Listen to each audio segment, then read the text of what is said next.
bàbá ọ̀tẹ̀ pàkú ọdún àṣeṣe tún ṣe lọ́dún mi àjẹ́ ọlọ́run má ṣe yìí lẹ́yọ̀kan tó kù.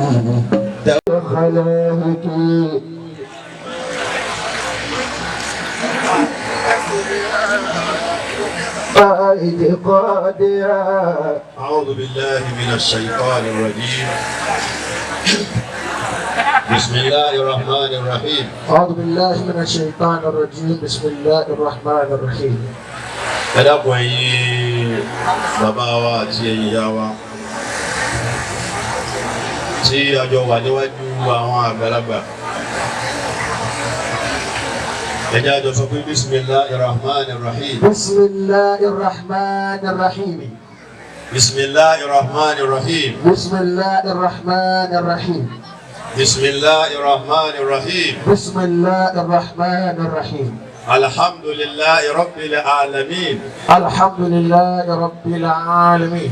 الرحمن الرحيم. الرحمن الرحيم. مالك يوم الدين. مالك يوم الدين. إياك نعبد وإياك نستعين. إياك نعبد وإياك نستعين. اللهم صل. اللهم صل على سيدنا محمد. على سيدنا محمد. وعلى آله. وعلى آله. وصحابه. وأصحابه. وسلم. آمين. آمين. آمين. آمين. آمين. Ó kí ìjókòó àwọn àgbàlagbà torí pé gbogbo àwọn tí wọ́n jókòó yìí ó ní ẹ̀wù àwọn tí wọ́n gbé wọ̀. Allah. Àwọn tẹ́ gbé ẹ̀wù wọn wọ̀ náà ni mo fi kí. Mo gbé láti ọ̀dọ̀ bàbá wa Sahibul Bayan wa Tibyan. Adamallahu hayatahu. Mo fi ti kí gbogbo àwọn tí wọ́n wà ní kalẹ̀ bàbá wa Himma. Adamallahu hayatahu. Mo kí ayọ̀ nígbà mi láti máa dárúkọ ẹnìkọ̀ọ̀kan. Mo máa sábà ń sọ ní prógámù àwọn aláàfáà pé kì í ṣe dandan ni kí wọ́n gbé máìkì fún yàn kó wá bẹ̀rẹ̀ sí kíyàn lẹ́yìn kọ̀ọ̀kan. Ẹni tó ṣe MC ti kí gbogbo wa. Allah. Bàbá Ojúlárí òkì. Adamallahu hayatahu. Yàrá mẹ̀gbọ́dí gba yàrá bá. Allah. Èyàn lè ní màkó máa lákin tí ó fi máa rí tó fi màkó mà. Máa yà bá tẹ́wọ́ mọ́ kí wo àmọ́ lójú kìí ní sọ̀rọ̀. Kò má náà nù. Allah. Àmọ́ tí yẹn bá lówó tó tó máa bá àti iná àfikà kì. Allah. Mo kí gbogbo àwọn alága tí àwọn akálẹ̀, gbogbo ẹ̀yin ìyá wa ni mo kí. Gbogbo ẹ̀yin màmá wa ni mo kí àtàyè àyè sisters wa. Mo kí bàbá tí wọ́n darí ètò moderator wa. Mo kí bàbá ọ̀tẹ́. Adamallahu hayatahu. Ẹ dákẹ́ bá ń wí bẹ̀ dáadáa. Adamallahu hayatahu. وما تنفع الآداب والعلم والحجاب. وما تنفع الآداب والعلم والحجاب. وما تنفع الآداب والعلم والحجاب. وما تنفع الآداب والعلم والحجاب. إذا لم يتوج ربه بخلاق. إذا لم يتوج ربه بخلاق. Èyàn lè mọ ògùn kó máa sí rí o. Àmọ́jọ́ tí ó bá ṣe ìnáwó lọ́lọ́run fi bójú tó hàn. Allah.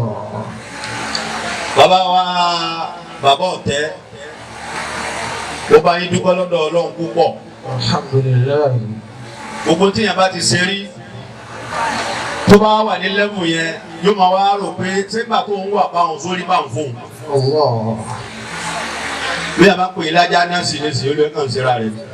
Ajá náà sì tó ju àfọwọ́ àsìbí lọ. Allah. Nǹkan mẹ́ta tí tí Ànábì wa Muhammad wí. sallallahu alayhi wa sallam. ó ní gbogbo ẹni tó bá ti lè gbé ẹ̀wù mẹ́tẹ̀ẹ̀ta ń wọ̀ tí ń fi mẹ́tẹ̀ẹ̀ta ń sí ayé rẹ̀ kò lè ráyè ṣe kò sí lè sọ ọ́ di kò lè sọ kalẹ̀ láyọ̀. Allah. èmi wá gbé bàbá ọ̀tẹ́ yìí sí orí ìjókòó ìjọ kẹ́yìn wá ń wò pé ọ̀tẹ́ mo wá rí i pé mẹ́tẹ̀ẹ̀ta yẹn Ọlọ́run òjò wà lọ́dọ̀ ọ̀tẹ́. Allah. gbogbo ẹni tí mẹ́tẹ̀ẹ̀ta yẹn bá ti wà lọ́dọ̀ rẹ̀ gbogbo tó bá wù kó ní òní sọ dáadáa. Allah. Ànábì lẹni àkọ́kọ́ sallallahu alayhi wa sallam. tó bá gbé dáńpé ní àlèkíbùrù tó gbé ẹ̀wù rẹ̀ wọ̀. Allah. ẹ̀wù pé mi ni mo dà báyìí èmi mo rí báyìí. afọwọ́ tí wọ́n ń ṣe MC tí wọ́n ń darí wa àwọn bí Alhaji wa Abdulgani lẹ́ẹ̀kan yìí pé ẹ̀yin ni bóun ti wí lẹ́ẹ̀kan ẹ̀yin lẹ́ yàtọ̀ ní àbẹ́mi kò pọ́sibú kéèyàn oríra rẹ̀ kó yàtọ̀ àwọn yẹn ni wọ́n sọ pé ẹ̀mọ̀ tí wọ́n á yàtọ̀ gan. èèyàn ni ó máa rí bí lágbájá ti rí níjọ́ tí èèyàn bá ti wá ríra rẹ̀ pé ọlọ́mọ àṣẹ báyìí fáwa náà ọba kan ṣe mọ̀ nídìí ló wá ní ẹ̀yin jẹ́ má bàtà tí mo wọ̀ yìí 150,000 múra ó lásọ tẹ́rí tó wà lọ́rùn mi yìí 100,000 ó ní gbogbo múra tẹ́rí tí ń bẹ lára mi tí mo dúró yìí 400,000 ni àti lọ́dún tí ń bọ̀ kò ní nílùú ẹ̀ lò tó ló ti sọ lójú àwọn tí mo gbọ́dọ̀ sọ. ó gbé ẹ̀wù ìgbéraga ó ti gbé wọ̀ tá a pè ní àlìkíbùrù.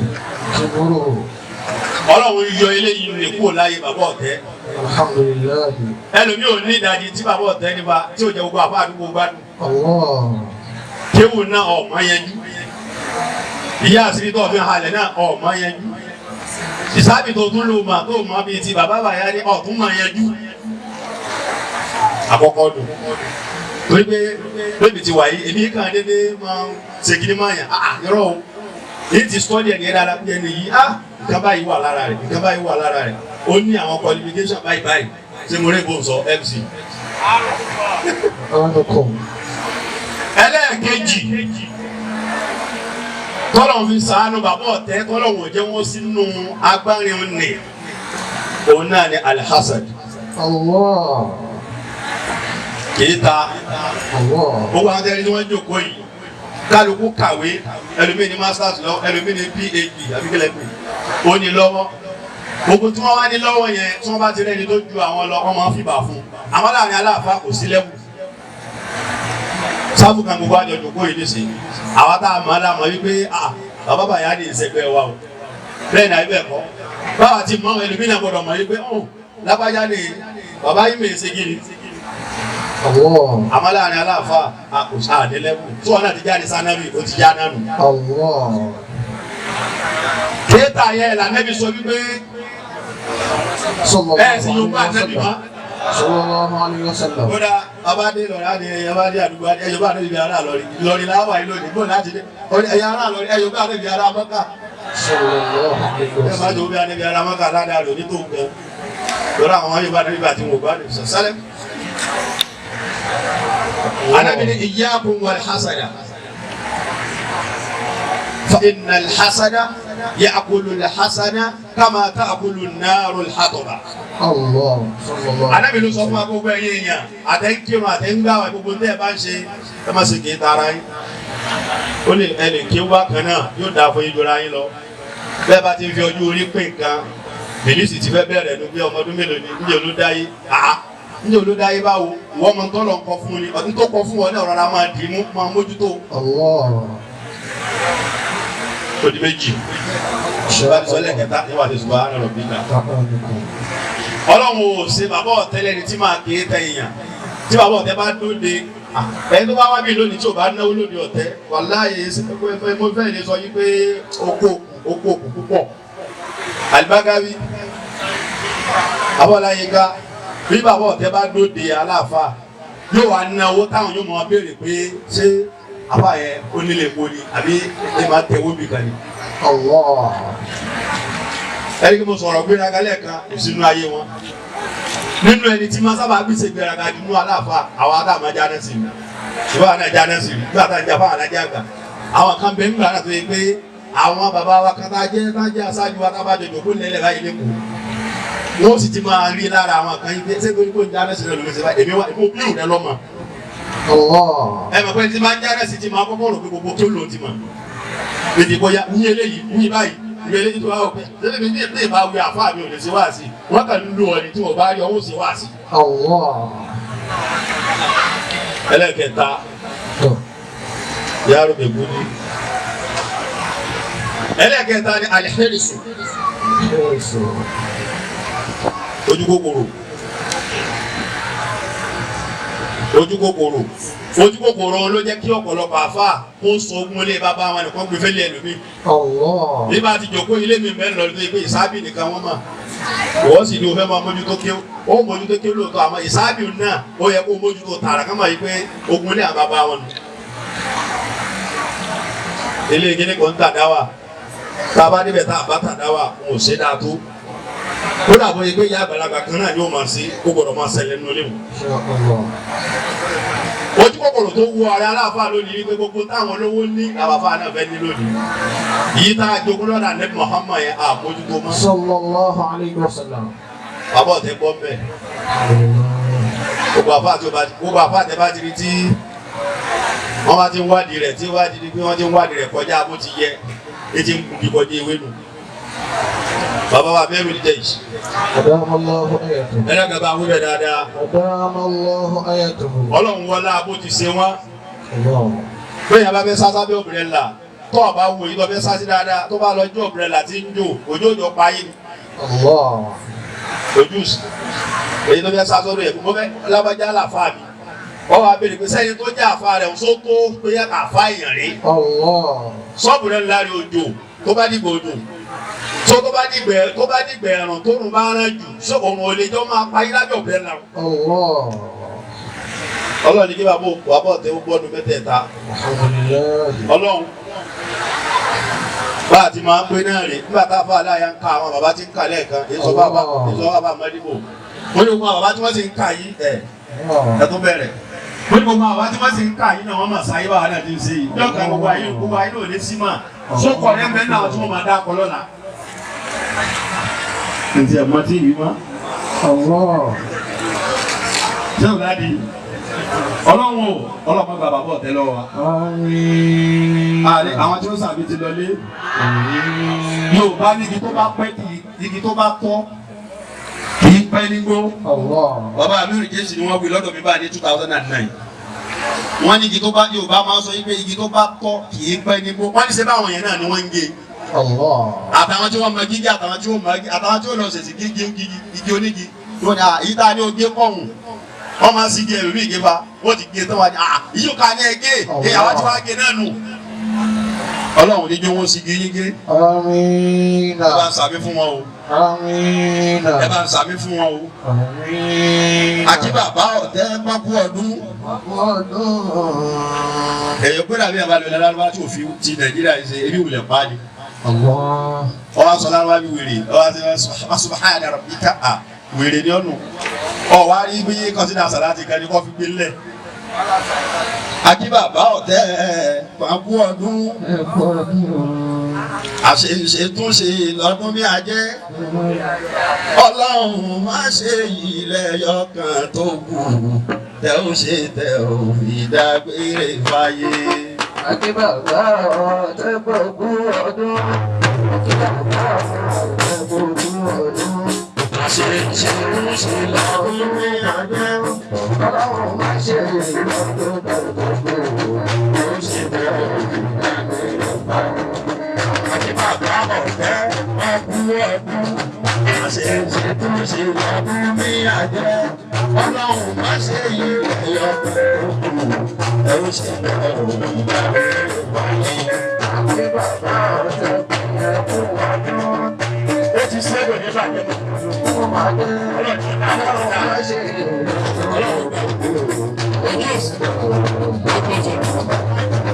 Àti bàbá ọ̀pọ̀ ẹ̀fún ọdún ṣe fún ṣe lọ́dún ní àjẹ́ Ọlọ́run má ṣe yìí lọ́dún.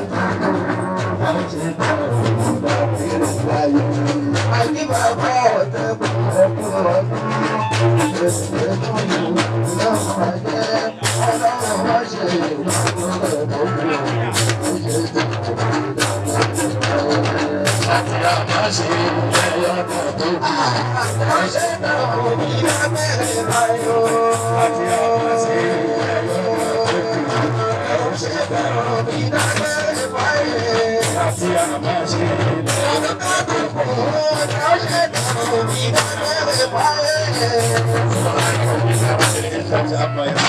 والسلام على المرسلين والحمد لله رب العالمين.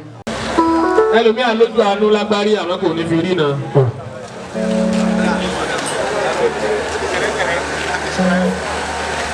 bẹ́lẹ̀mí náà bá wá lójú rí náà tó sì fi rí náà àwọn ẹni eré kọ́ ni ó máa wò ó.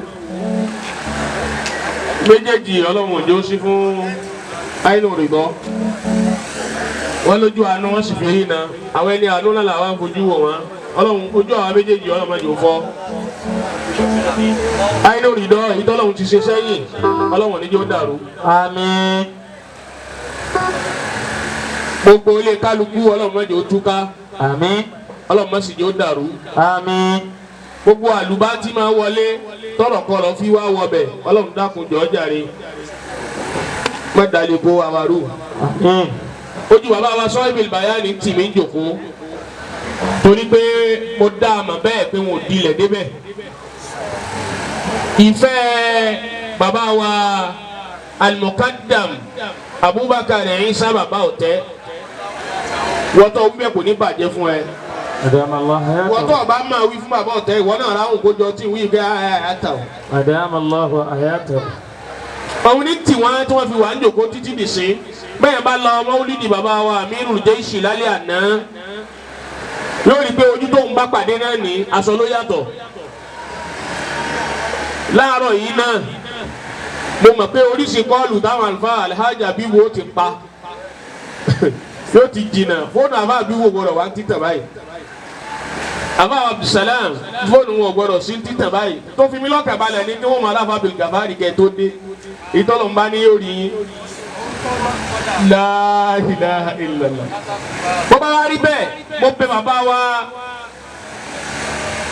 Sahibul Bayani kó jọ kó fún mi ní ìṣẹ́jú mẹ́wàá péré.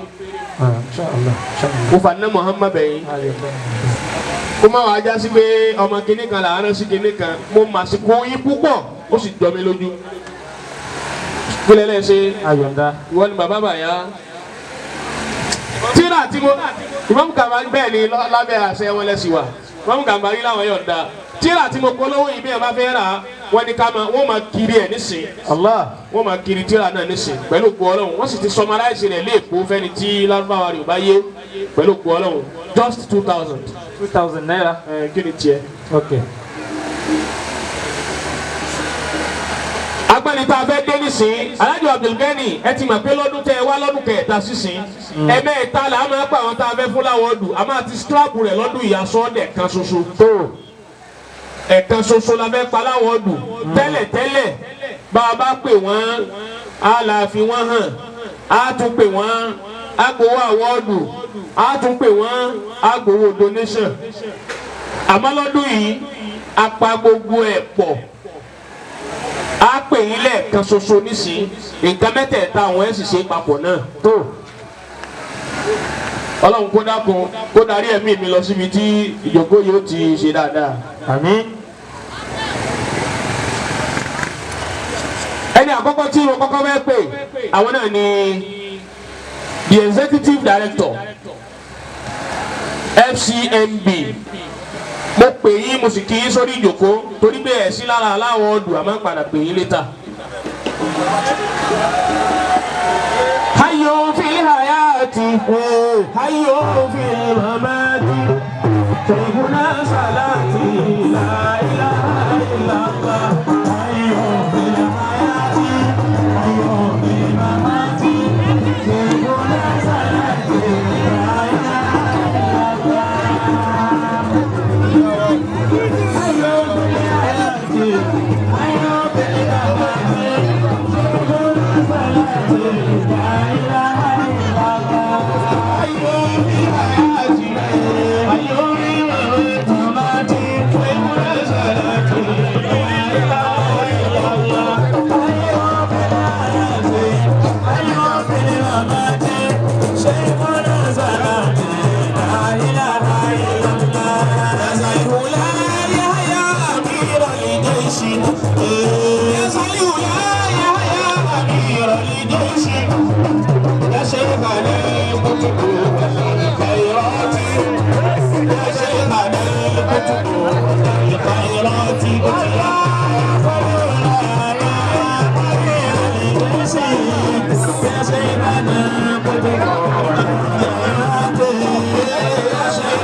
الكتب وذا الخيرات يا جليل القدر يا محبوب يا جليل القدر يا محبوب الأرض والسماء وبالأرصاد الأرض والسماء وبالأرصاد يا جليل القدر يا محبوب الأرض والسماء وبالأرصاد الأرض والسماء وبالأرصاد يا من بفضل الشيخ يعبد القادر يا من بفضل الشيخ يعبد القادر رجال في الناس وبالصلاة رجال في الناس وبالصلاة يصلون يا أمين الناس يا شيخنا الكتب وذا الخيرات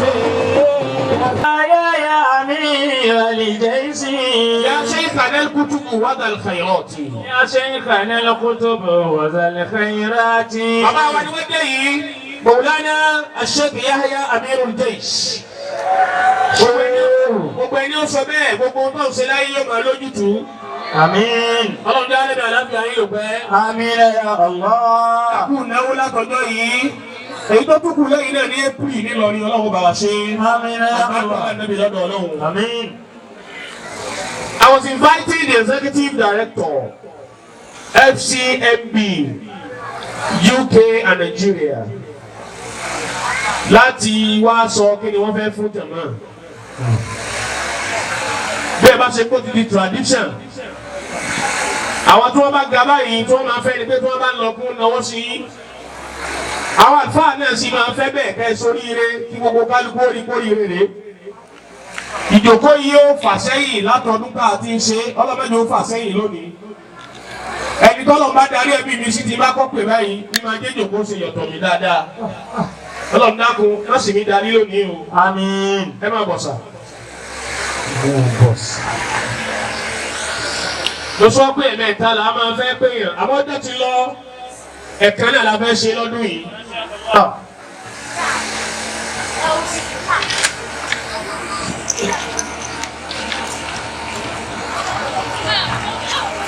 This is the executive director, FCMB, UK, and here in Nigeria.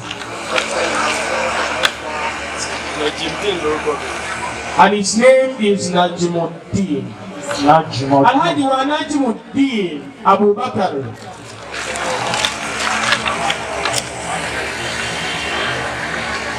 Ẹ wò kalẹ̀ àwọn olóríire níjòkó tí mo sì gbàgbọ́ olóríire lẹ́yìn náà. Inshallah. Mo fẹ́ kẹ́ ẹ wo kiri kan sùn kẹ́ ẹ fi tajà máa lọ́rẹ lówó tó ṣe é pè. Kò sówó tí ò lọ́kọ̀ tẹ́nẹ̀rà náà ní. Ọlọ́run má jẹ́ oyè ẹrú yín mọ́. àmín.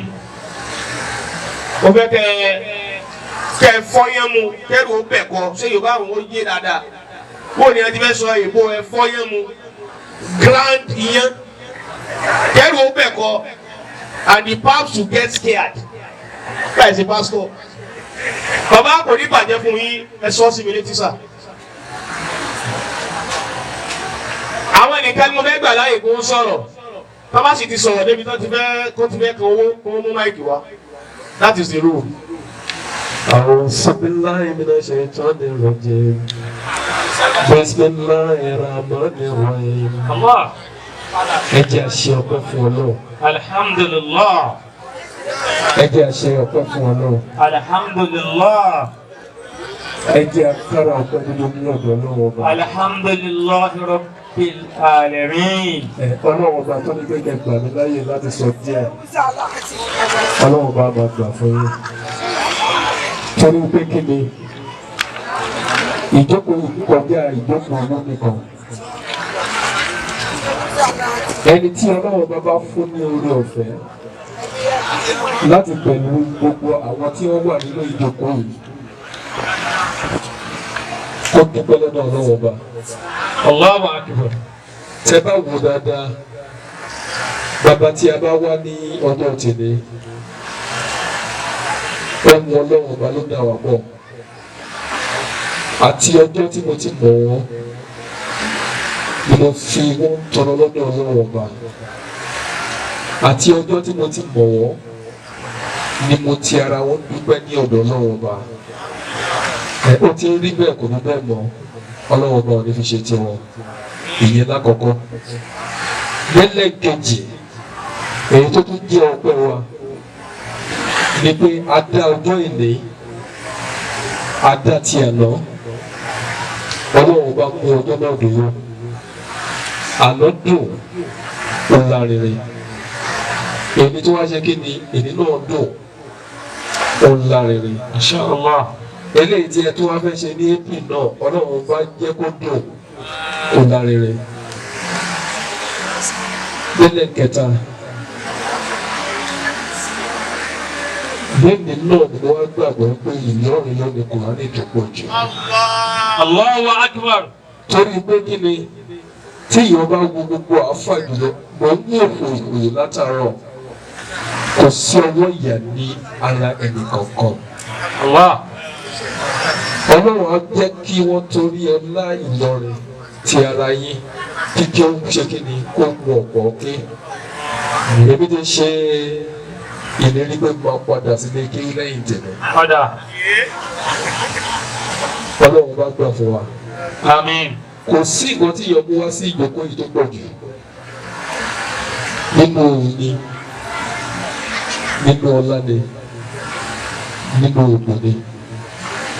Èyí tí a wá ṣe léni, a wá yọ̀ sí Ọlọ́run ọba lọ́rùn. Àlọ́bù wọn kò ń pọ̀ Ọlọ́run bàbá wa fi Ọlọ́run bàbá wa fi kẹ́ àti ìgẹ̀ tó bá fi kún wọn níbikíbi tó bá wà lọ́wọ́. Àdúpẹ́ orí tí ẹ ṣe fún wa. Kí ni orí tí ẹ ṣe fún wa? Orí ìgbẹ́ ẹ̀pẹ̀ wa, ìpè ká pẹ̀lú ìjókòó yìí. Ọlọ́run bá máa pè mí sí nǹkan dáadáa. So máa wá fi eléyìí sọ fún gbogbo àwọn tí ẹ máa pè pátá. Wípé èèyàn tó gbá Ọlọ́run bá ṣòro kó má jèrè.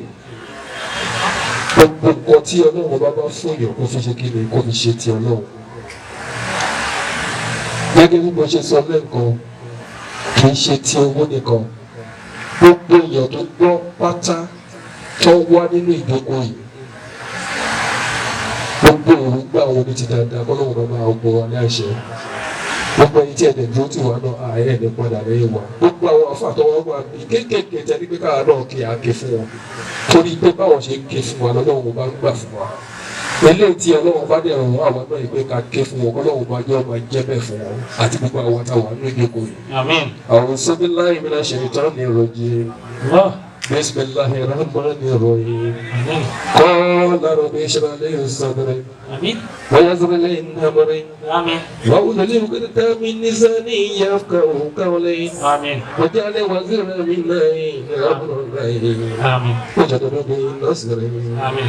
واشرك في أمري Àmín. كي نسبحك كثيرا Àmín. ونذكرك كثيرا Àmín. إنك كنت بنا بصيرا Àmíن. قل لقد أوتيت سؤلك إنما أمر إذا أراد شيئا Àmín. أن يقول له كن فيكون Àmín.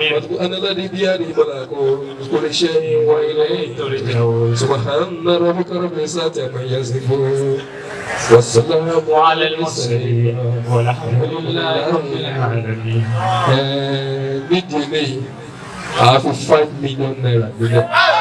Allah ẹdun ẹdun ó ṣe o. Àwọn àfa aláṣàlájú nílẹ̀ yìí kò ní bàjẹ́ fún yín. Àmín. 50 mílíọ̀nù òun ni wọ́n fi kalẹ̀. 50 ni bẹ́ẹ̀ni. Alhaji wa Najimuddin Abubakar gbogbo abiyamọ tí ń bẹ ń bí yìí ẹ bá nàka sí wọn. Gbogbo abiyamọ tí ń bẹ ń bí yìí ẹ bá nàka sálájì. Naam. Bí ẹ bá ṣe pé wọ́n ní wàhálà mi pọ̀ torí àwọn mílíọ̀nù mi tó kù tá a fẹ́ gbà ìbáni ẹ máa kéwù lọ. Ṣé rí àpẹẹrẹ tí mo rí bẹ́ẹ̀ bá ti ń sọ̀rọ̀ púpọ̀ tẹ́lẹ̀ ó ti fẹ́ wíìkì mi. Ọlá àbí tèmi ti wá ní bẹ́ẹ̀ bá ti rojọ́ púpọ̀ 75 ló kù tí ó fún yín. Àmọ́ ẹni wọ́n sì bàbá yìí náà ẹ wá máa fojú sun tẹ ẹrù kọ́lọ́hún ò lè ṣe lógún ọdún. Ìtẹ ẹrù pé kó tó dogún ọdún só lè tẹ̀mí lọ́wọ́ báyìí ẹ máa fojú sùn. nígbà táwọn máa ké fún yín inna àtẹ̀yìn látòkè délẹ̀ bismillahir rahmanir rahim inna a'tainaka al-kawthar fasalli li rabbika wanhar. inna shani'aka huwal ẹ abtar. fọwọ́ náà bọ́jú. àmín. ẹ fi tó fi bọ́jú lẹ́ẹ̀kan sí i. àmín. ẹ fi bọ́jú kẹjọ pé gbogbo ara yín. àmín. Alhaji Abdulgani ẹ̀dúró lọ́dún tẹ̀ mú wá olókùn kẹ méjì tẹ́ ṣe àbí ìsọ́bẹ̀ fún yín mo ní 10% àwọn àfa òbí ṣàdúrà fún yín ẹ máa wá lọ́dọ̀ bàbá wa Amirul Jaysh ẹ lọ bá wọ́ lọ́wọ́ èyàn kì í sì bá wọ́ wọn lọ́fẹ̀ẹ́ kẹ ẹ tó lọ́dọ̀ bàbá wa Amirul Jaysh ta ló máa máàsì tó máa 10% ti 5 million. ẹ wo ẹ gbàgbé rẹ kàn mú 50 wá wá àdúrà bẹ́ẹ̀ bá bẹ́ẹ̀ lómi sàràdó owó yóò di wàhálà tèmi nu ẹ máa wá lọ sọ́dọ̀ bàbá wa Amirul Jaysh ẹ máa sọ lọ́dọ̀ bàbá wa Amirul Jaysh ọlọ́run má jẹ́ olùwẹ̀ ọgbọ́n ọ̀dọ̀ bàbá wa ní ẹ máa bọ̀ wá.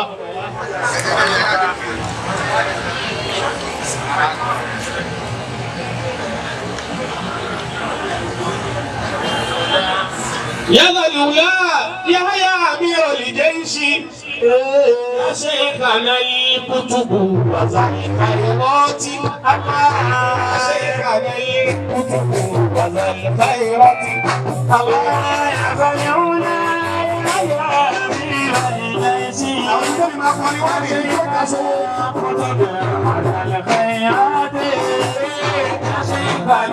الكتب وذا الخيرات سلامنا أو الجيسي يا جليل القدر يا محبوب الله يا السماء وفي الأرض صوت الله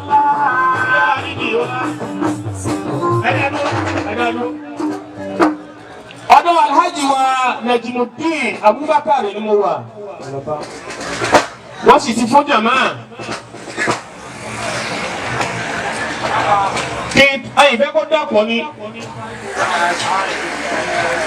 lọ́jà máa yàn lọ́kọ̀ kan bẹ́ẹ̀. Bàbá wa Amirul Jaysh ya jalil al-qadri ya mahbubu fil ardi was-sama wa fil arsati Allah ya jalil ya Amirul Jaysh ya sayyidal qutub wal khairat. Yeah.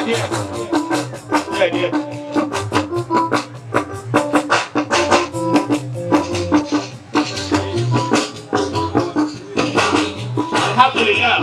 Ọ̀dọ̀ bàbá Amirul Jaysh láti débẹ̀. Alhamdulillah. Ẹni tó kù tó bẹ́ẹ̀ pè ní sí àwọn náà ní Alhaji wa Abdulgani. Alhaji wa Abdulgani ẹ̀yin ló kù báyìí. Àwọn ọmọ wa ara wa púpọ̀. Àbákẹ́ ẹ̀ tó débi. Ẹ máa bọ̀.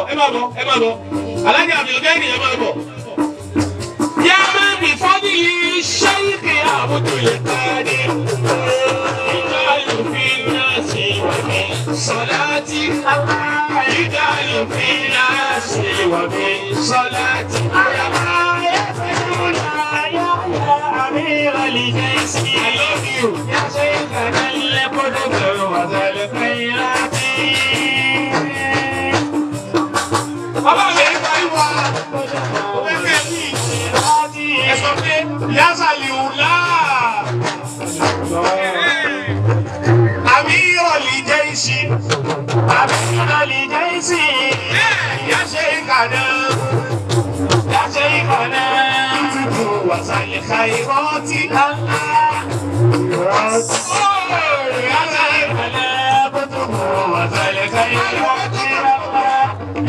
olówó ọdún máa kéwú olówó ní tún kéwú yìí. Alhaji Abdulgani mo sọ fún Alhaji Yakubu lọ́dún tó lọ mo ní bí a bá fi bàbá Amirul Jaysh bẹ̀rẹ̀ fún yẹn á kọ́kọ́ bí iná só dáhùn bí o bá ti wá ṣiṣẹ́ ayọ̀dá rẹ̀ lọ́dún kejì sísìn ìyálẹ̀ ìdùn takọ́nù mo fi bàbá Amirul Jaysh bẹ̀rẹ̀ fún yín só gbà. Bàbá mi kọ́ bẹ̀rẹ̀ lọ́wọ́ ọ̀tẹ́ pé ṣé bàbá òdì wà ní àwọn ọ̀rẹ́ jù. Wọ́n ní wọ́n máa wá náà bá rẹ̀ ti dé. Ok wọ́n máa tajà bẹ́ẹ̀ lómi tí ò ní rí ra kò dúpẹ́ fọlọ́run pé mo fi bàbá bẹ́ẹ̀ lóhùn fún yín ó sì gbà èmi náà wá sọ fún yín lọ́jọ́ kìíní àná mo nígbà tá a bá tún pàdé padà Gani tí ń jẹ́ tá a jọ ń jẹ́ yìí Ọlọ́run yóò ti máa ṣiṣẹ́ lára mi ń ṣiṣẹ́ bọ̀ ni o ó ṣiṣẹ́ bọ̀ ni o ọlọ́kùnrin ni kò lówó oníbàjẹ́ fún yín ẹ sọ sí mi létí tọdún yìí náà.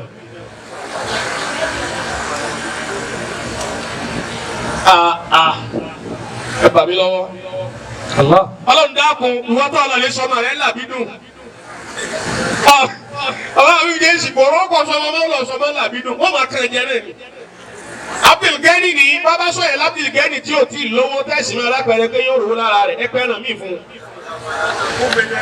Kìlìyẹ́yìn wà á ti fẹ́ máa ṣe tọdún yìí nù ẹni ó bá yé lóye.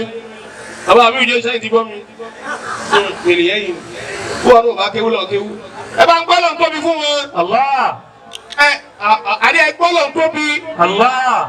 Bẹ́ẹ̀ bá gbọ́ lọ́n tóbi lọ́dún tí ń bọ̀ nínú ọ̀nà tí ó máa ná 10 million lọ́wọ́. Allah. 50 tọ̀hún dá. Ọlọ́mọdé ò di. Káde kù gbogbo yín tẹ́lẹ̀ mẹ́. Ẹyọ 5 rẹ̀ sí. Ọ̀dà ẹ̀mú 35 wá. Sẹ̀màkẹ́ lọ bá bàbá lọ́wọ́. Tẹ́ẹ̀nì lẹ fún mi lọ́dún tó kọjá ọlọ́mọ tó jẹ fún mi tẹ́ẹ̀nì lélẹ́yìn. A sì ti pọ̀ sí. A ti pọ̀ sí wá ọmọ mi náà ti ń yọ̀kẹ́rẹ́ yọ̀kébé. Oníbàjẹ́ ẹ ti máa ń tẹ́sí lọ́dọ̀ bàbá. Ó ti yé yín gan. Yàtọ̀ ìwúlá yáyà àmì ìròyìn jẹ́ ìṣì. Pàṣẹ ìkàlẹ̀ yìí kúndùkú wà láì káyọ̀tì. Ìròyìn jẹ́ ìṣì. Pàṣẹ ìkàlẹ̀ yìí kúndùkú wà láì káyọ̀tì. Aláàjì wọn lọ sùúrù bí ìrìlẹ̀ ó pé ẹ̀rí gangan. Ó pé ẹ̀rí gangan. Yàrá ìwúlá yáyà àmì ìròyìn jẹ́ ìṣì. Pàṣẹ ìkàlẹ̀ yìí kúndùkú wà láì káyọ̀tì. Yàrá ìwúlá yáyà àmì ìròyìn jẹ́ ìṣì.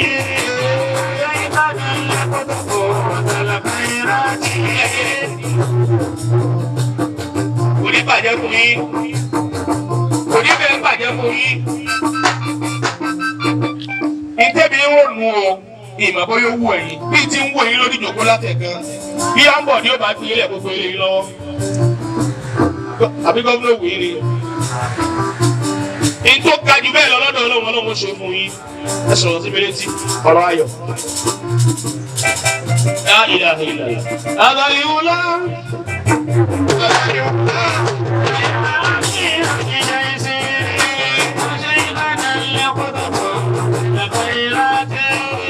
Bẹ́ẹ̀ bá yẹ lómi, ọwọ́ sì ní jáde mọ́. Èmi ti mọ̀ mọ́ kọjá yìí ó yá omi kọ́ ní lọ́wọ́. Yàrá ìrọ̀lọ́ ní yàrá ìbífọ̀ nílé. Ṣé ìkẹ́ àbúrò lè parí? Ìjálù fi náà sí ìwà mi sọ́láàtì. Àyàtàlẹ́wọ́lá wà ní ìrọ̀lẹ́ sí ìyàtọ̀ ìkànnì kótópọ̀ wà tẹ̀lé fẹ́rẹ́tì. Ẹ bá lọ́dọ̀ bàbá mi rò lẹ́sìn. Yánábù àgbá àlẹ́bí ẹ̀jì máa dé.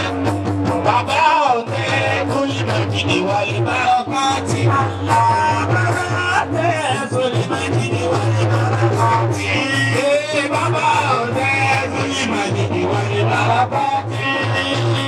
Bọ́ọ̀bá ti rí láyé nìsín díẹ̀díẹ̀, bọ́ọ̀bá ti rí bẹ́ẹ̀ náà lọ tí lọ́dà fà rẹ̀.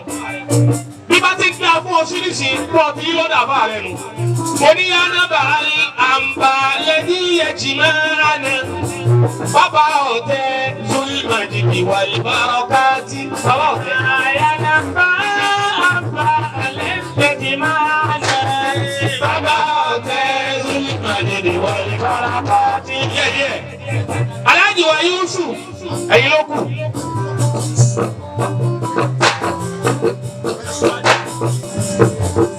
Kásíwájú máa bọ̀. Aláàjì wa Muhammad Nasir.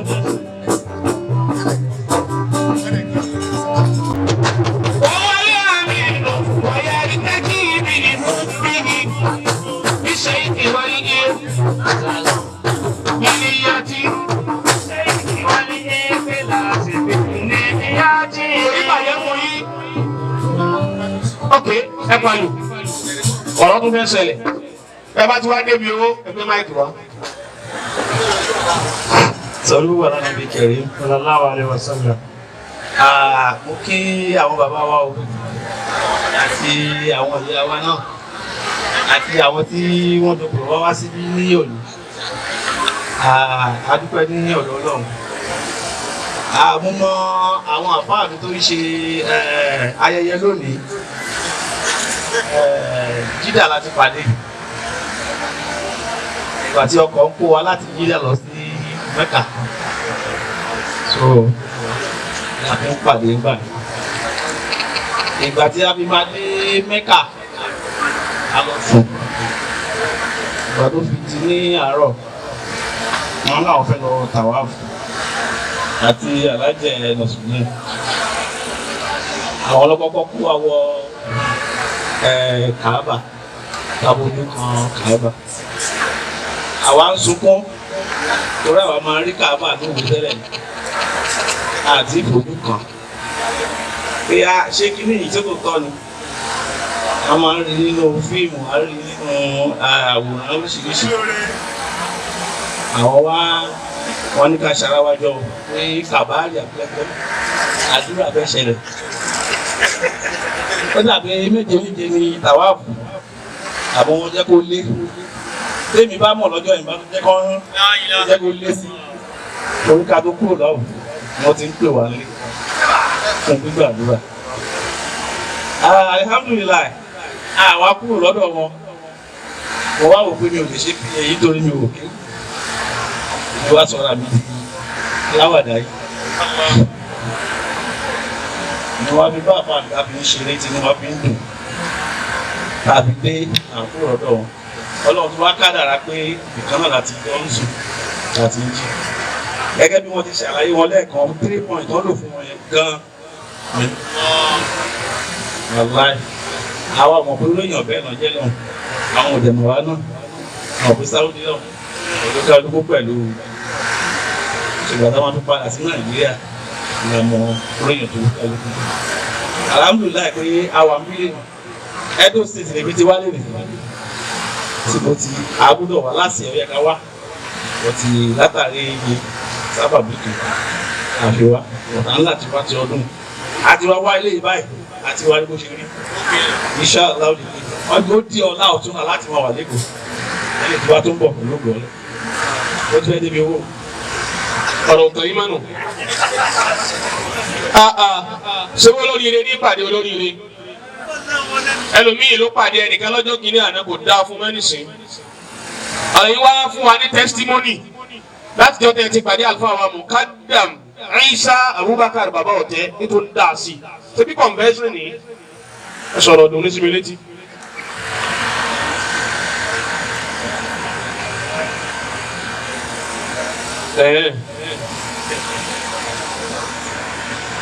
Ẹni wow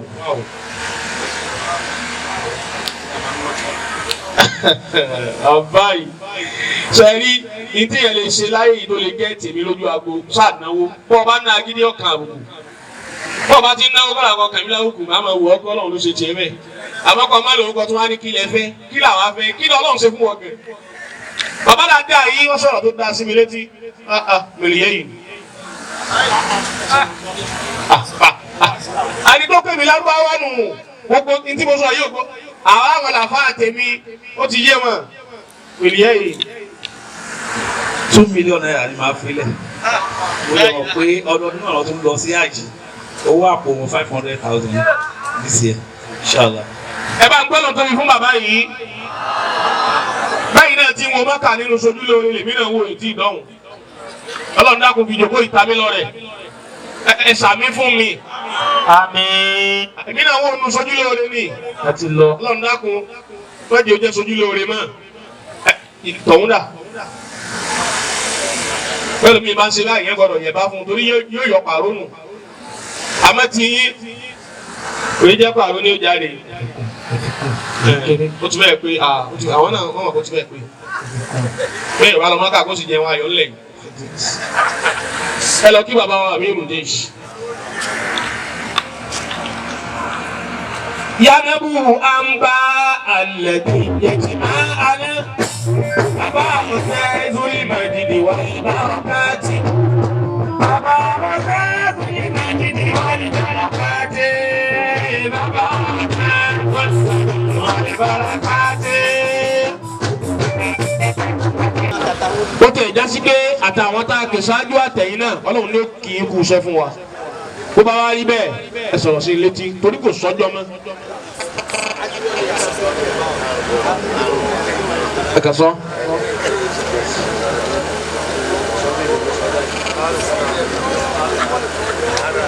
Ẹ bá ń gbọ́ lọ́n tóbi fún bàbá yìí. Allah. Ẹ gbọ́ lọ́n tóbi dáadáa. Allah wa.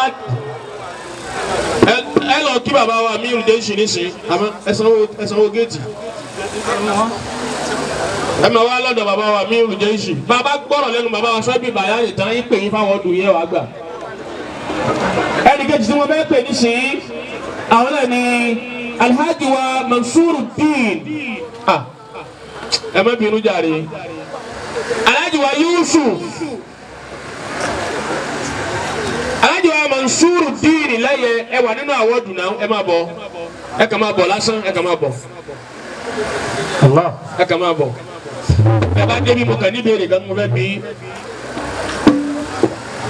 Ìbéèrè tí mo fẹ́ bí ni pé Ọlọ́run má ṣe yín bẹ́ẹ̀ o. Ọkùnrin kan wọ́n mú ní police station. Wọ́n gba béèlì rẹ̀. Wọ́n bá tuntun mú ó bá dọ̀ wọ́n ní mo sọ béèlì lẹ́ẹ̀kan. Ẹ dákun ṣé wọ́n fi lẹ̀. Ọlọ́run tí òjò jẹ́ police station tó jọ̀wọ́ ẹ̀mejì tọ́lọ́run lẹ̀ ń ná. Ẹ bára yín dúpẹ́ fọlọ́run. Àgbákò mẹ́ta aṣẹ́lòmíì papọ̀ kò sì ní rí kan bọ́ mẹ́. Kò ní bàjẹ́ fún yín jàre bí àwọ́dù la wà kílẹ̀ ti gbà àwọ́dù.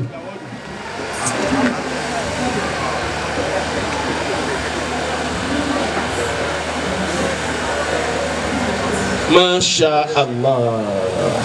Àbá ìkódi yé wọn púpọ̀. Ìyá gbọ́dọ̀ tún ẹ sanwó àdúrà kejì. Ẹ lọ ká mi Jésù. Bí kíkí bá ti wá sùn ní ẹ lè máa lọ o.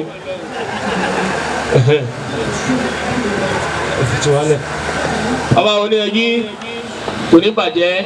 Bàbá Sheikh Abdulrahman Ilasa ẹ dákun tó lé Ọlọ́run. Ìtò yẹ kó dín ní lójú ló dín ní lójú o. Kò ní bàjẹ́ fún yín. Bàbá mi Ọlọ́run jẹ́ alẹ́mi àláfíà yín ló pẹ́. Àlùbáríkà Nàbí lọ́dọ̀ Ọlọ́run. Alhaja wa Samira ọmọ rira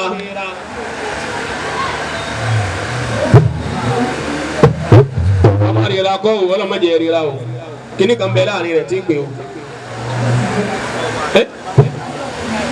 ọmọ wòra rẹ̀ èyí lè wòra yín báyìí la ilaha illallah káníwé yẹn bá wòra rẹ̀ bí ó ti máa rí ni kálukú máa wòra rẹ̀ o kálukú máa wòra rẹ̀ o Alhaja wa Samira má gbọ́dọ̀ ní kí ìyàwó sọ̀rọ̀ sí mi létí eléyìí ò níyàwó ẹ sọ̀rọ̀ sí létí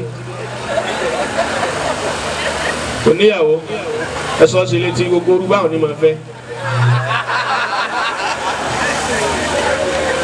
ó wá sọ sí mi ẹ bá ń gbọ́dọ̀ tóbi fún ya yìí ẹ̀rí gbọ́dọ̀ tóbi wọn fẹ́ máa náwó láyé ẹ̀rí ọkọ̀ ń jọra wọn mílíọ̀nù yìí kò ní bàjẹ́ fún yín àdúrà tẹ́mi ó ṣe fún yín méjì ni àkọ́kọ́ mẹ́ gbogbo bó ti lè wù ká ẹ dà láyé Ọlọ́run jẹ́ jèrè ọmọ gbàpọ̀ sí mo lè tẹ́wọ́ sàmì gbogbo tó bá wù ká ẹ dà láyé Ọlọ́run jẹ́ jèrè ọmọ àkọ́kọ́ nù ẹlẹ́ẹ̀kejì mẹ́ gbogbo ntọ́lọ́run bá ṣe fún yín láyé tírípù ní kọ́lọ́run ṣe fọ́kọ yín ẹsẹ ami bẹ́ẹ̀ bá rí bẹ́ẹ̀ ti rí ìbọkọ rẹ o bá lówó lọ́wọ́ wà láàyè ó dẹrú Ọlọ́run jẹ kọkọ yín ó máa ní sí ni àgbákọlá Ànábì lọ́dọ̀ Ọlọ́run 50,000 àwọn máa gbà lówó àdúrà ẹ sì lọ fún bàbá wa 100 kó láti yẹjú rẹ ẹni ok àwa tá à ń sọ̀rọ̀ yìí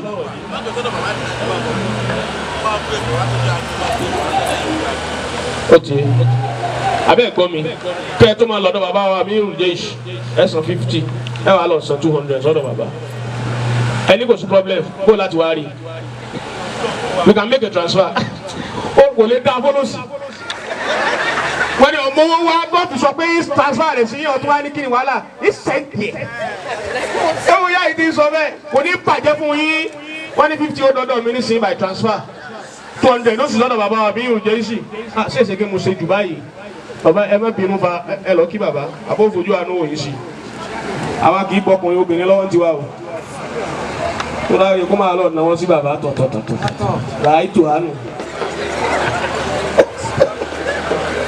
ẹ̀yàgùnlá bàbá wa Amirul Jaysh wọ́n ní bí ó bá yí padà fún yín yóò máa dá sí ni alibarikọ́lá níbi lọ́dọ̀ ọlọ́run bàbá gbọ́ ọ̀rọ̀ ọlọ́run lẹ́nu bàbá wa sọ́bì bàyánì táwọn àfún yín láwọ̀ dùn yín ẹ kà lọ́jọ́ kó kẹ́ ẹ máa gbádùn ìgbádùn ló yẹrù yín jámi wọ́n máa gbọ́rọ̀ dáadáa lónìí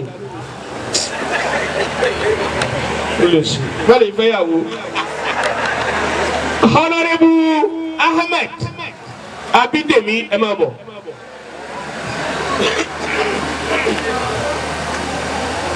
ẹlòmíì ọmọ gbọ́ ládùúgbò àjòkó yìí mẹlẹ́yẹ yìí. Allah àwọn kéwúre kò ní bàjẹ́ fún yín àwọn bẹ̀ ọlọ́run sì ń lọ́lọ́sì àfa. ọwọ́ ìmọ̀ kọjá akéwòn fi dọ̀tí bá la ilaha illallah gbogbo ntọ́nà ń bá ṣe fún yín ìbànújẹ́ ò ní wọ bẹ̀ ẹ sàmì dáadáa bẹ́ẹ̀ ti ga yìí tẹ̀sí má lóló yìí bẹ́ẹ̀ bá lówó ìyá mẹ́ta ni ó jẹ yín àkọ́kọ́ ni bẹ́ẹ̀ ni ẹni ṣàánú yín ẹlẹ́ẹ̀kejì ọ̀rọ̀ ara yín kò sùrà yín gbàtẹ́ fẹ́ bá gbèrò wọ lọ́wọ́ ọmọ kúkúrú yìí sẹ́bẹ̀rẹ̀ ni àbẹ́ dùn ẹlẹ́ẹ̀kẹta bẹ́ẹ̀ yà ó fi ti yín náà báwo nínú yín ó ṣe máa jìyà ẹ sọ̀rọ̀ sí mi létí. àjọ rẹ̀ Jimudeen ẹ sábà ń fọ́ mi fún wọn ẹ máa rẹ́ni ẹ máa mú mi ọlọ́run jẹ yìí ó bẹ́ẹ̀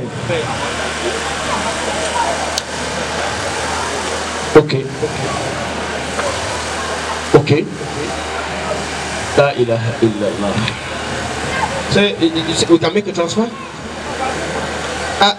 la ilaha wọ́n ti gbé èbó kan lẹ́nu olówó nísìnyí máa sọ kiri we can make a transfer ẹ bà mí lọ́wọ́ ẹ mà lọ́dọ̀ bàbá wa Amirul Jaysh àmọ́ fi tẹ́ẹ̀nì kalẹ̀ mí ó ti yé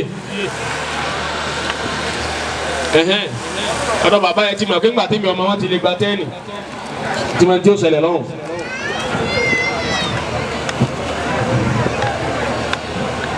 ẹni tó kù nísìnyí àwọn náà ni mo ti pe Alhaji Yusuf àbí Alhaji wa Yusuf.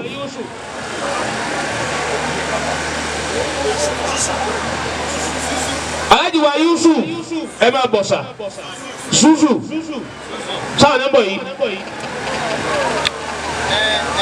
La ilaha illallah inú yìí ni mo pàdé Port Harcourt ń jò ní ó ti jẹ́ pariwo mo ti gba gbogbo ariwo tí wọ́n bá jáde ó ní àfa yìí kí ló tẹ̀ lórí ẹ̀jẹ̀ ara yín báyìí ó lè tọ́ ń dààmú ara rẹ̀ èló lẹ fẹ́ wàlá aláàfẹ́ 16.5 ó lóun round up to 20 ọlọ́run sẹ́yìn náà bẹ́ẹ̀ ó ti ṣe yín bẹ́ẹ̀ sàmì lókù ẹ sọ̀rọ̀ sí mi létí.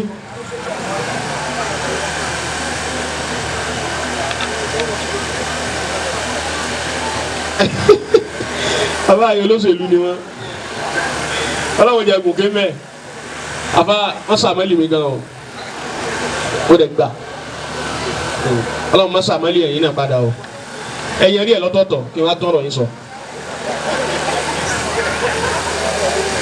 púpọ̀ nta ìwé ilé kò tí ó jẹ ewu ẹ máa bọ̀ jẹ́ ẹ má dáhùn yóò dá sáàrin wa.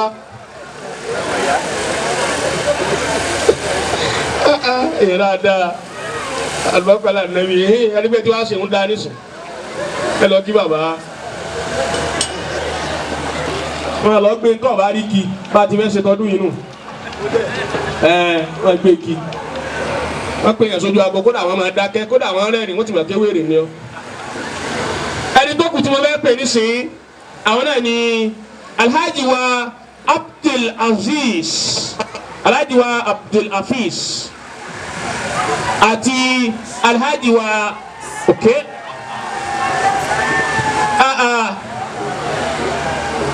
Sheikh Alqa tu Sheikh àwọn tí ń gbẹ́kẹ̀ yìí ẹ bá ń gbẹ́kẹ̀ kan sí wa ìtọ́kù lọ́dún yìí tá a fẹ́ ṣe nù ní. Maulana Sheikh Nasiruddin As-Salati Sheikh Al-Alqa ẹgbẹ́ kankan lẹ́mẹ̀ ni bí a máa ti mọ̀ wá bọ̀ lódì yìí lọ́dọọdún ó ti ní style tá a fi ṣe ọ̀rẹ́ gbàngbé òun síbẹ̀ o bí kalẹ̀ bá ní. Àwa kì í rí àwọn onímìlíọ̀n táwa gbàgbé oní mìàtẹ́yìn àwa kì í ṣe bẹ́ẹ̀ gbogbo tí kálukú bá ní náà là máa fẹ́ kó ná bẹ́ẹ̀ tí ní wàásù bó ti kéré mọ́ o lè sọ ní dẹni abiyì mímú ní kan bó ti kéré mọ́ o lè sọ ní dẹni abiyì bí 100 million tí wàá tóun o lè sọ lómi dẹni àbùkù. Maulana Sheikh Al-Alqa An-Nufawi Al-Fulani mo lè ti fẹ́ yọ Fúlàní kò nu ayé yín kò ṣeé ṣe ọ̀dọ̀ bàbá ọba àlù Ìlọrin náà ni bàbá ò jiyàn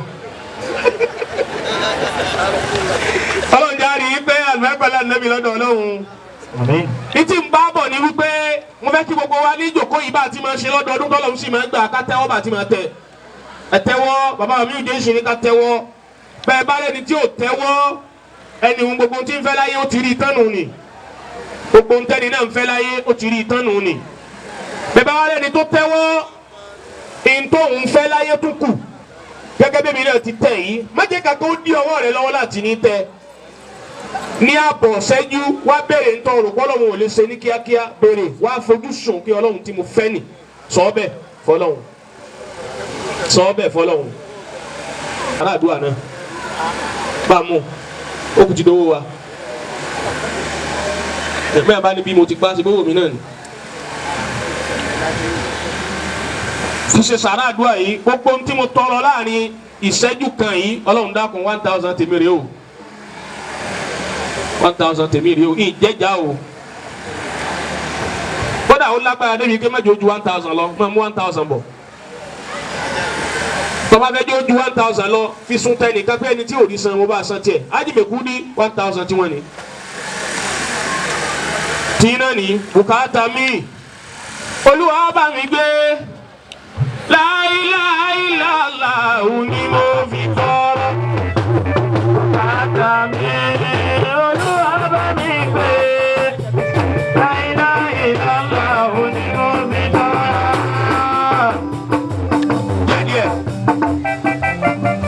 Owó tí mo fẹ́ gbà yìí mo mọ̀ pé a ju 100 lọ àmọ́ ó kéré parí mo fẹ́ kó gbé 100,000. Yàrá bíbù bùkátà yìí Olúwa bá yìí gbé Ayatul Kursi ni mo fi tọrọ bùkátà mi Olúwa bá mi gbé la ilaha illallah ni mo fi tọrọ. Bàbá dáadáa tí wọ́n fún wa ló jẹ́ ìjọ́ni ni bùkátà mi májọ sẹ́kù wọn nìkan tó ní dìde 1000 naira. Olúwa bá mi gbé sani sani mo fi tọrọ bùkátà mi Olúwa bá mi gbé la ilaha illallah ni mo fi tọrọ. Káyọ̀tù.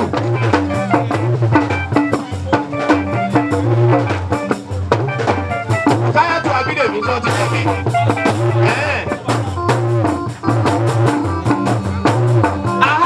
Musa káàkù ni mo fi tọrọ. La ilaha illallah ni mo fi tọrọ. Owó ìbọn ẹni bọ̀. Yàbá túkà ni mo fi tọrọ. Olúwa alágbára tí ń gbàgbára lọ́wọ́ alágbára.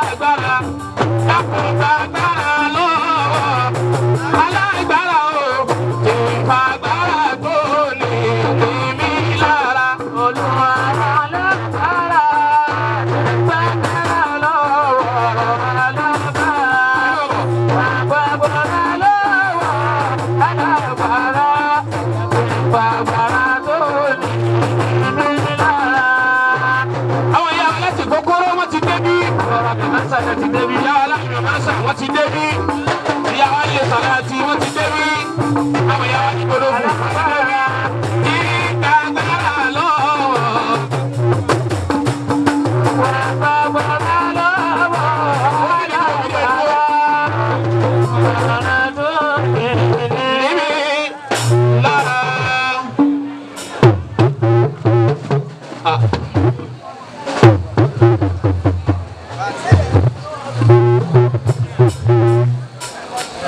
ìyá wa tí wọ́n dúró tì mí yìí mo sọ lẹ́ẹ̀kan pé n tá n ṣe lónìí pọ̀ àmọ́ kí n tó sọ èyí tó kàn àwọn mẹ́ ó dẹ́yìn kalimatul wajiza bàbá wa amirul jaysh mo kàn fẹ́ kẹ́ mú àdúrà wa ni ìfẹ́ ni kankan náà ni ó dé ẹ̀yìn kalimatul wajiza bàbá wa sahibul bayan owó àdúrà ni mo fẹ́ kẹ́ mú wa ẹ̀ yà fọ́tò kọ́ òun sóti yà ọlọ́mọdé yà wèrè bí gbogbo bí àwọn state government bá ní kẹ́ yà gbogbo wèrè Lagos ṣe yà wọ́n wọ́n bá láwọn fẹ́ ní gbogbo fọ́tò àwọn wèrè state Lagos lọ́wọ́ ẹ fẹ́ 2 billion àbá yóò ẹ̀ mọ̀ kankan ẹ jẹ́ lọ́ọ́ ya wèrè kẹ́ ẹ yà àwọn wèrè kó fún yín lówó ẹ mọ̀ lọ ní padà pè yín ọ̀dọ̀ bàbá wa Sahibul Bayani la wà báyìí bàbá wa Amirul Jaysh ẹni abá kẹfìn pé ni wọ́n fẹ́ràn rẹ̀ àwa wá nǹkan mẹ́ta lára ẹni náà bẹ́ẹ̀ bá ti wá rí nǹkan mẹ́tẹ̀ẹ̀ta ọ̀hún ẹ ti di pé ní tí bàbá wa Amirul Jaysh bùkátà lára rẹ̀ nù ni àkọ́kọ́ mẹ́ òun ni pé ẹni náà mọ wọlé bẹ́ẹ̀ bá ti di tí bàbá Amirul Jaysh ń bọ̀wọ̀ yàn tí wọ́n ti ń sàpọ́nlé rẹ̀ ẹni náà mọ wọlé ni bí ẹ bá ṣe pé ẹ mọ wọlé bàbá Amirul Jaysh ẹ lè mọ bí wọ́n ti máa bí sì tó àwa torí báyìí ó ti wà lẹ́kọ̀ọ́ ìgbà míì ẹ wà l'Amẹ́ríkà bàbá bísí kọjá kí wọ́n wà lẹ́kọ̀ọ́ látàná wọ́n wá sọ ọ́ lẹ̀ wọ́n mọ wọlé ẹlẹ́kejì mẹ́ tí bàbá Amirul Jaysh bá bùkátà yẹn wọ́n rí pẹ́ni náà ó ṣe karahun bó bá jó ní karahun níyí ni bó ti pẹ́ tó lánàá ká tó gbé máìkì fún yín ẹ bínú owó lókùtẹ́ gbà ẹ ní sọ̀rọ̀ Ọlọ́run mọ́ wọ́n rí bẹ́ẹ̀ lára yín kó tó.